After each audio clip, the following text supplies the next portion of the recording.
That's it. That's the fall. That's it. That's a typical evening in the southern Israeli city of Sderot, about 3 kilometers from Gaza. Hamas rockets are still being shot at the neighborhoods. This town of about 30,000 people is home to many olim, new immigrants in Hebrew, who in the past weeks of war between Hamas and Israel, along with other residents, had to evacuate their homes. 70 Ethiopian Jews left the local absorption center, where the Israeli government offers temporary living quarters for new immigrants, for a hotel in Jerusalem.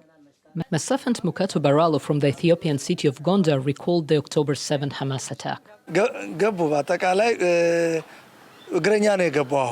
We are used to the booms of the rockets and are not concerned about it. We just enter the bomb shelter in the building. But this time, these were terrorists on the street, under our home. They were armed and wearing camouflage, and some people got hurt because they thought they were Israeli police or soldiers. They went out to them and got killed. Maser Shayerdo said she is grateful for support the evacuated immigrants receive in Jerusalem, but being away from home for a long time and uncertainty as of when they will be able to go back to normal life is difficult. You are waking up in the morning and you have nothing to do. It's hard. For the kids at least, a solution was found.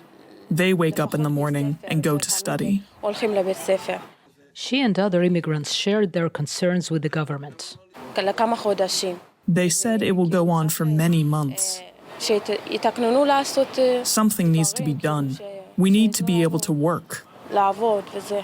Avichai Kahana, the Director General of the Ministry of Aliyah and Integration, is busy these days with arrangements to make sure the evacuated immigrants continue to receive essential services, as well as Hebrew studies and psychological help. The new olim are probably more confused than anyone because they have language difficulties and they have and they didn't have the time to understand, what is alarm as aka in Hebrew, or what is Pikud Oref, the defense forces that need to help them. Kahana said Israel is also dealing with a new wave of immigrants from Ukraine, Russia, and Belarus. We have to understand that only in the past year we have in Israel more than 100,000 immigrants, new olims that came from Russia or Ukraine that evacuated because of the war over there, and they sometimes they are traumatic from the situations that they had in Russia or in Ukraine, and now they have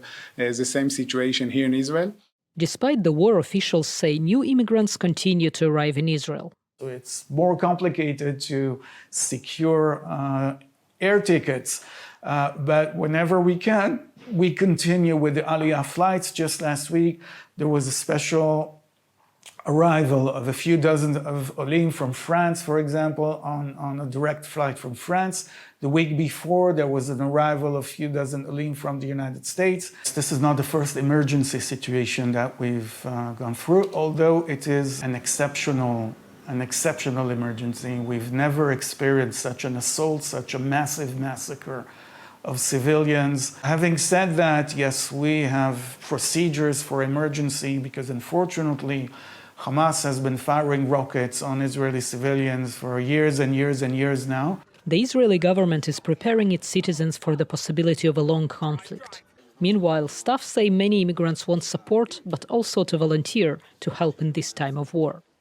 Natasha, Mozgovaya, VOA News, Jerusalem.